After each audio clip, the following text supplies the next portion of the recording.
மாலை முரசு தொலைக்காட்சியின் 8 மணி செய்திகளை வழங்குவோர் போத்தீஸ் வர்ணமகால். இது பரிபூரணத்தின் அடையாளம். செய்திகளை விரிவாக பார்ப்பதற்கு முன் தலைப்புச் செய்திகளை பார்க்கலாம். மறைந்த தேமுதிக தலைவர் விஜயகாந்தின் முதலாம் ஆண்டு நினைவு தினம் இன்று குரு பூஜையாக அனுசரிப்பு. பொதுச் செயலாளர் பிரேமலதா மற்றும் ஏராளமான கட்சி தொண்டர்கள் பங்கேற்று அஞ்சலி செலுத்துகின்றனர்.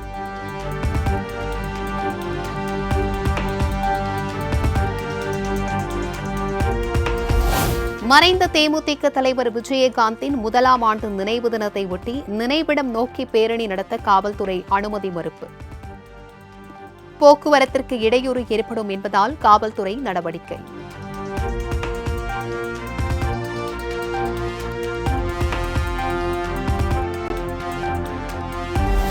காவல்துறை சார்பில் அனுமதி மறுக்கப்பட்டுள்ள நிலையில் அதனை மீறி பேரணி நடத்த தேமுதிக திட்டம். ஏற்கனவே முடிவு செய்தது போல ஊர்வலம் நடத்த திட்டமிட்டுள்ளதாக தகவல்.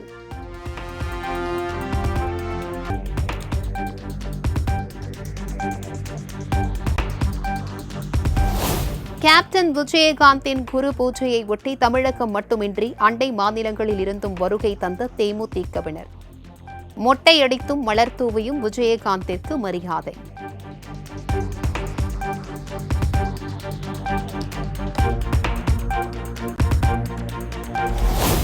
தேமுதிக தலைவர் விஜயகாந்தின் குரு பூஜையில் பங்கேற்பாரா நடிகர் விஜய்?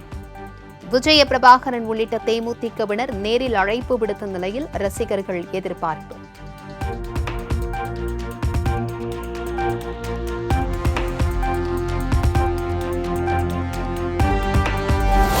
அசாம் மாநிலம் கவுஹாத்தியில் குடியிருப்பு பகுதியில் வலம் வந்த சிறுத்தையால் பரபரப்பு. சுமார் 7 மணி நேர போராட்டத்திற்கு பிறகு மயக்க ஊசி செலுத்தி சிறுத்தையை பிடித்த வனத்துறையினர்.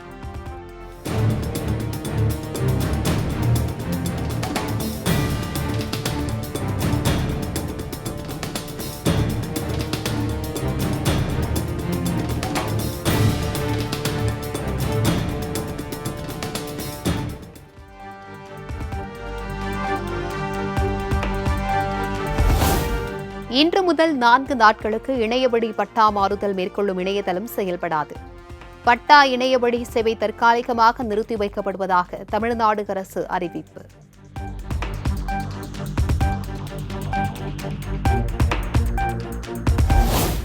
அறக்கட்டளை அமைக்கப்பட்ட பிறகே மறைந்த முன்னாள் பிரதமர் மன்மோகன் சிங் நினைவகத்திற்கான இடம் ஒதுக்க முடியும். நினைவகம் தொடர்பாக பிரதமர் நரேந்திர மோடிக்கு மல்லிகார்ஜுன கார்கே கடிதம் எழுதியிருந்த நிலையில் மத்திய அரசு விளக்கம்.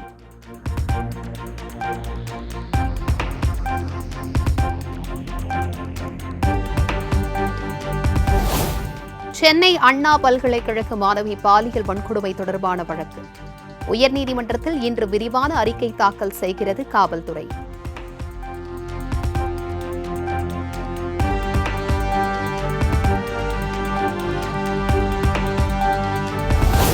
சென்னை அண்ணா பல்கலைக்கழகத்தில் தமிழ்நாடு ஆளுநர் ஆர்.என். ரவி இன்று ஆய்வு. மாணவி பாலியல் வன்கொடுமை சம்பவம் குறித்து பல்கலைக்கழக நிர்வாகிகளிடம் ஆலோசிக்க உள்ளதாகவும் தகவல்.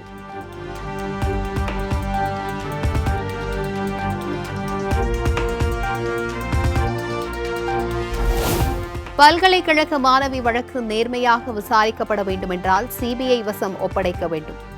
இனி இதுபோன்ற சம்பவங்கள் நடைபெறாமல் இருக்க நடவடிக்கை எடுக்க வேண்டும் என எடப்பாடி பழனிசாமி வலியுறுத்தல்.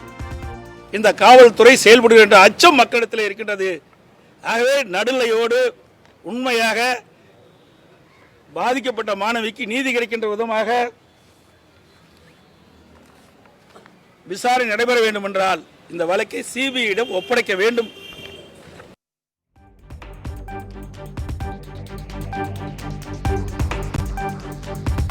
பெண்கள் சுதந்திரமாகவும் பாதுகாப்பாகவும் இருப்பதற்கு அனைத்து நடவடிக்கைகளையும் அரசு மேற்கொண்டு வருகிறது. மாணவிகள் காவல் உதவி செயலியை தங்கள் செல்போன்களில் பதிவிறக்கம் செய்து கொள்ள அமைச்சர் கோவிச்செழியன் அறிவுறுத்தல்.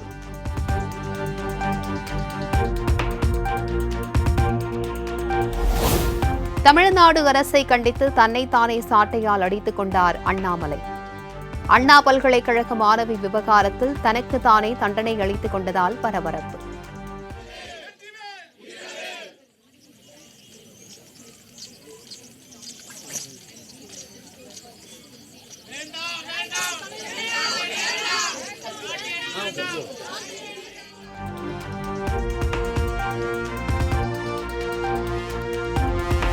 அண்ணா பல்கலைக்கழக மாணவி பாலியல் துன்புறுத்தல் தொடர்பாக சிபிஐ விசாரணை செய்தால் நல்லது என பாமக தலைவர் அன்புமணி ராமதாஸ் கருத்து. தமிழக மக்கள் மற்றும் ஊடக கவனத்தை ஈர்க்க அண்ணாமலை சாட்டையால் அடித்துக் கொண்டிருக்கலாம் எனவும் பேட்டி.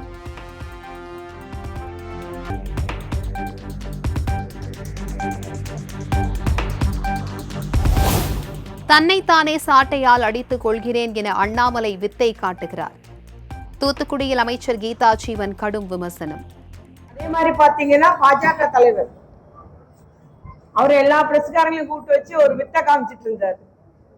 நம்ம பொதுவா சின்ன பிள்ளைகளை கூப்பிட்டு கொண்டு காமிப்பாங்க, வித்தை காமிக்கிறாங்க அங்க பாரு இதால கை வச்சு கயிறால் அடிச்சுக்கிறாரு பாருன்னு சொல்லி கூப்பிட்டு காமிப்பாங்க தெருக்கல்ல. அது போல எல்லா பிரஸ்காரங்களையும் கூப்பிட்டு வித்தை காமிச்சிட்டு இருந்தாரு.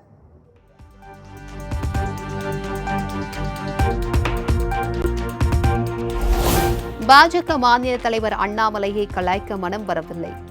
சவுக்கடி போராட்டம் குறித்து தொழில்துறை அமைச்சர் TRP ராஜா கிண்டல்.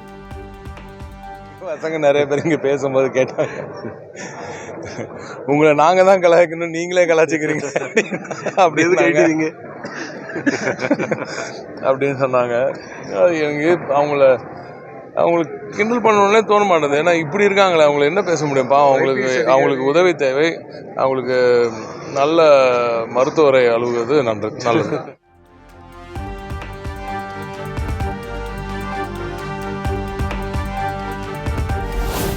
மறைந்த முன்னாள் பிரதமர் மன்மோகன் சிங் உடலுக்கு குடியரசுத் தலைவர், பிரதமர் மற்றும் மத்திய அமைச்சர்கள் அஞ்சலி.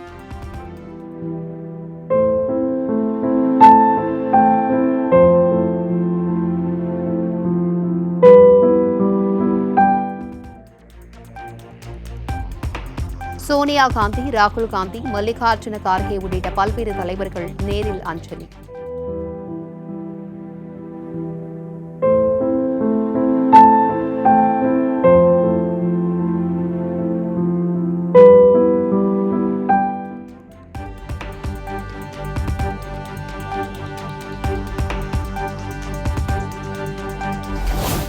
மறைந்த முன்னாள் பிரதமர் மன்மோகன் சிங் உடலுக்கு முதலமைச்சர் மு க ஸ்டாலின் நேரில் அஞ்சலி. சென்னைக்கு மெட்ரோ ரயில் சேவையை கொண்டுவர காரணமானவர் என புகழாரம். தமிழ்நாட்டினுடைய உட்கட்டமைப்பு வசதிகளை பெருக்குவதற்கு பல்வேறு திட்டங்களை அவர் உருவாக்கி தருவதற்கு துணை நின்றிருக்கிறார்கள். குறிப்பாக சொல்ல வேண்டும் என்று சொன்னால், மதுரை வாயில் திட்டமாக இருந்தாலும், தமிழகத்தில் போக்குவரத்து நெரிசலை குறைக்கக்கூடிய வகையில சாலைகள் வசதி ஏற்படுத்தி வருவதாக இருந்தாலும், அதேபோல் 100 நாள் வேலை திட்டம் என்கிற ஒரு புரட்சிகரமான திட்டத்தை கொண்டு வந்து அறிமுகப்படுத்தியவர். அகில இந்திய காங்கிரஸ் தலைமை அலுவலகத்தில் மன்மோகன் சிங் உடல் வைக்கப்படுகிறது. பொதுமக்கள் அஞ்சலி செலுத்திய பிறகு காலை 9:30 மணிக்கு இறுதி ஊர்வலம் தொடங்கும் என அறிவிப்பு.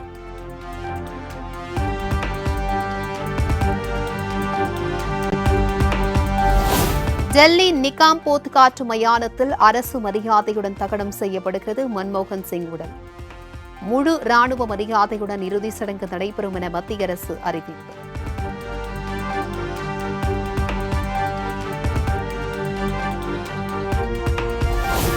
மறைந்த முன்னாள் பிரதமர் மன்மோகன் சிங்கிற்கு டெல்லியில் நினைவிடம்.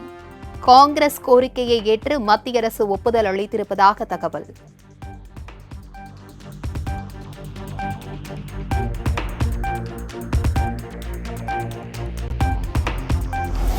ஜல்லிக்கட்டு போட்டிகளில் சாதி பெயரை குறிப்பிட்டு காளைகள் அவிழ்க்கப்படாது. அவனியாபுரம் ஜல்லிக்கட்டு போட்டி தொடர்பான ஆலோசனைக்கு பிறகு அமைச்சர் மூர்த்தி உறுதி.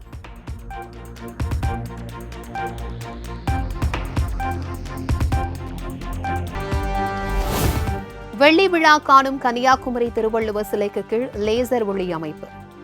வள்ளுவர் சிலையையும் விவேகானந்தர் மண்டபத்தையும் இணைக்கும் கண்ணாடி பாலத்தை கண்டு சுற்றுலா பயணிகள் மகிழ்ச்சி.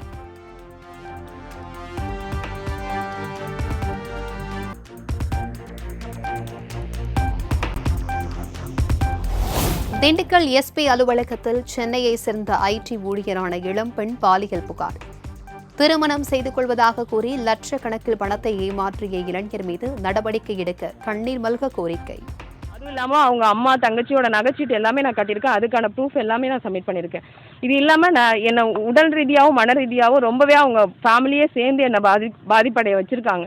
இதுக்கான தக்க நடவடிக்கை அவங்க எடுப்பாங்கங்கிற நம்பிக்கையில் நான் வெயிட் பண்ணிட்டு இருக்கேன்.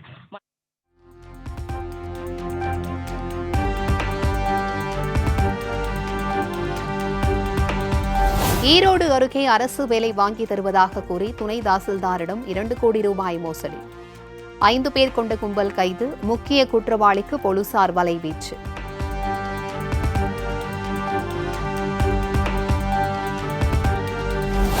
திருவண்ணாமலை மத்திய கூட்டுறவு வங்கியில் சுமார் 2.88 கோடி மதிப்பில் போலி நகைகள் அடமானம் வைத்து மோசடி. கிளை மேலாளர் உள்பட 5 பேர் தற்காலிகமாக பணியிடை நீக்கம்.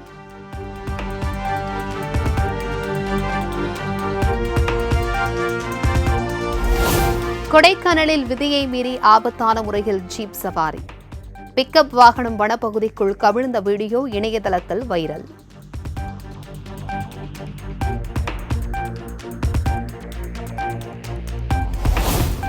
பெரம்பலூரில் திருடப்பட்ட 18 இருசக்கர வாகனங்கள் மீட்பு.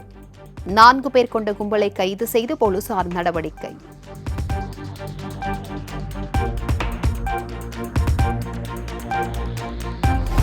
கூடலூர் மக்களை அச்சுறுத்தி வந்த புல்லட் யானை பிடிபட்டது. மயக்க ஊசி போட்டு பிடித்தது வனத்துறை.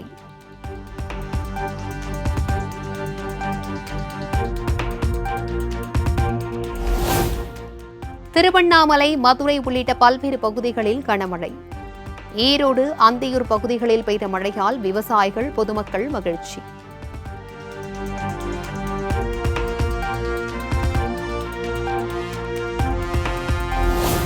ஜனவரி 12ஆம் தேதி முதல் தலைக்கவசம் அணிவது கட்டாயம். புதுச்சேரி உள்துறை அமைச்சர் நமச்சிவாயம் அறிவிப்பு. வாகன ஓட்டிகள், முதலிலே வாகனம் ஓட்டுபவர்கள் தலைக்கவசம் அணிய வேண்டும் என்று கேட்டுக்கொள்ளப்படுகிறார்கள். அதன் பிறகு கொஞ்ச நாட்களுக்கு பிறகு வாகனங்களே பின்னாலே அமர்ந்து செல்பவர்களும் அந்த தலைக்கவசம் அணிய வேண்டும் என்று நாம்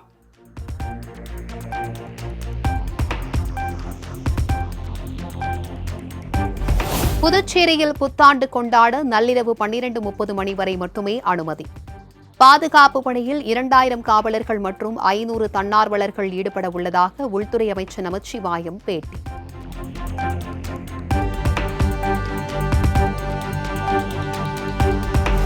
இரண்டாயிரத்து 23-24 நிதியாண்டில் அரசியல் கட்சிகள் பெற்ற நன்கொடைகள் பற்றி தகவல் வெளியானது.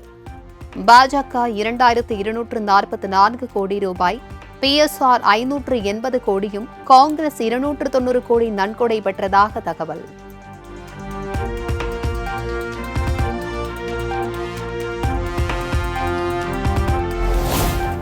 மணிப்பூரில் மீண்டும் ஆயுத குழுவினர் தாக்குதல்.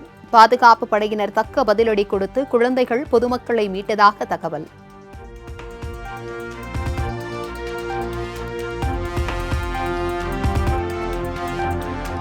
சூரியனின் மேற்பரப்பிலிருந்து 6.1 மில்லியன் கிலோமீட்டர் தூரத்தை கடந்த பார்க்கர் விண்கலம் பாதுகாப்பாக இருப்பதாக நாசா தகவல். சனிக்கிழமை காலை 10:30 மணியளவில் விண்கலத்திலிருந்து சிக்னல் கிடைக்கும் என எதிர்பார்ப்பு.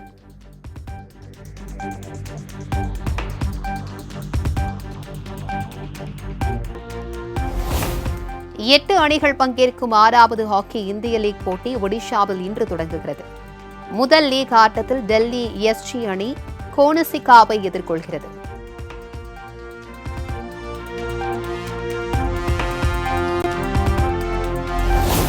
சீனாவில் கிங் கோப்பைக்கான சர்வதேச பேட்மிண்டன் ஓபன் போட்டி. ஹாங்காங்கின் ஆங்கஸ் இங்கை வீழ்த்தி இந்தியாவின் முன்னணி வீரரான லக்ஷயா சென் அரையிறுதிக்கு முன்னேற்றம்.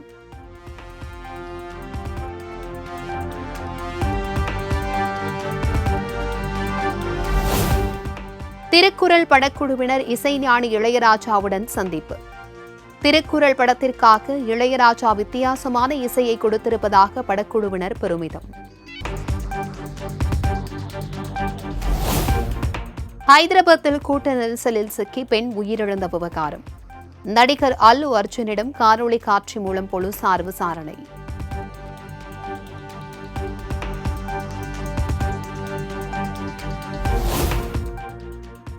கத்தாரில் சிக்தா 2024 விருது வழங்கும் விழா கோலாகலம்.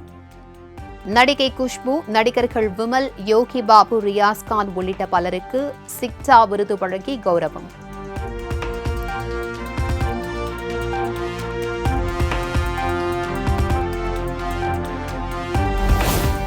நடிகர் விஜய் மக்களை சந்திக்க நேரடியாக வர வேண்டும். இயக்குனர் பேரரசு சென்னையில் பேட்டி.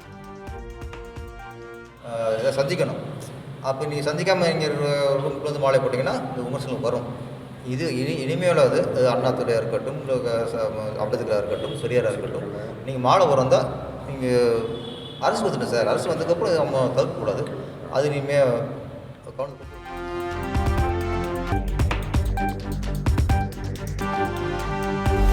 திருமாணிக்கம் படத்திற்கு நடிகர் கூல் சுரேஷ் புதுவித ப்ரமோஷன்.